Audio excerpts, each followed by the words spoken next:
Valerian greens are not dramatic. They do not crunch loudly.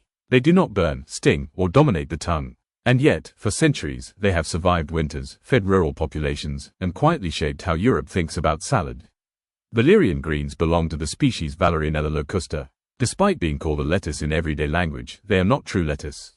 They belong to the honeysuckle family, which already explains why their behavior is different from romaine, iceberg, or butterhead types. They grow low to the ground, forming small rosettes. Each leaf is smooth, tender, and spoon-shaped. There are no sharp ribs, no thick fibers, no aggressive bitterness. The plant seems designed for gentleness. Historically, Valerian greens were not planted first. They were found. Farmers noticed them growing wild in grain fields after harvest. This is why one of the common names is corn salad. Corn here means grain, not maize. During colder months, when most vegetables disappeared, Valerian greens survived. They tolerate frost. They grow slowly. They do not demand attention. This made them essential winter food. Before refrigeration, before global transport, before year-round abundance, food that grew quietly in cold soil mattered.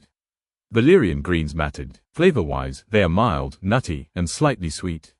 Some describe hints of walnut or hazelnut. There is no sharp sulfur note, no peppery bite, no bitterness spike at the end. This flavor profile makes Valerian greens extremely sensitive to pairing. Heavy dressings overpower them, strong acids erase them. Their ideal companions are subtle fats, gentle acids, and restrained seasoning. Olive oil, soft cheeses, eggs, nuts, light vinaigrettes. These are not random choices. They protect the leaf rather than attack it. Texture is the defining feature. Valerian greens do not crunch. They yield. They collapse softly in the mouth. This creates a completely different eating experience from modern industrial salads. Eating Valerian greens is slower. The mouth notices texture before flavor. This encourages restraint and awareness. Culturally, this mattered. In French cuisine, mache became a symbol of refinement not because it was rare, but because it required care.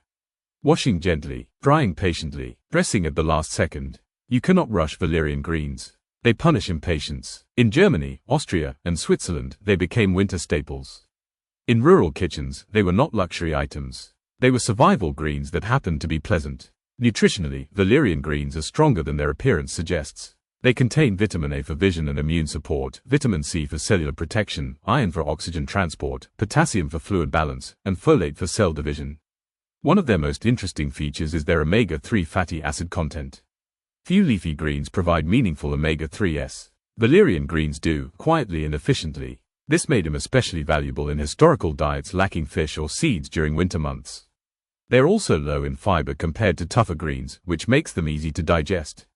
This is why they are suitable for children, elderly people, and sensitive digestive systems. From an agricultural perspective, Valerian greens are inefficient. They grow slowly. They produce small yields. They do not store well after harvest. They wilt easily. This is why they never became dominant in industrial farming. They resist mass production logic. But that resistance is part of their identity. They thrive in local systems. Short transport, seasonal harvest, minimal handling. In these conditions, they excel. Visually, Valerian greens are understated.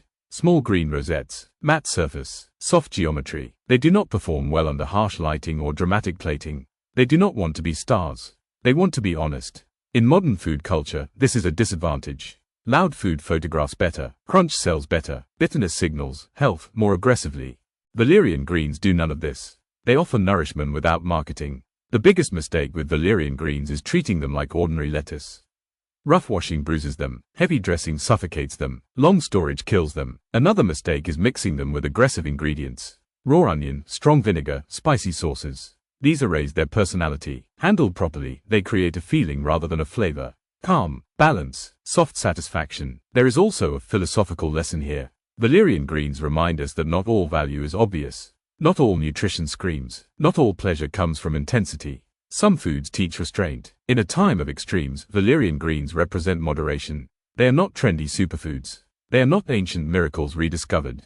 They are not optimized. They simply work. This is why chefs return to them again and again. Not for innovation, but for grounding. Valerian greens are food that does not compete. It complements. It supports. It stabilizes. They are the opposite of noise. They are edible silence.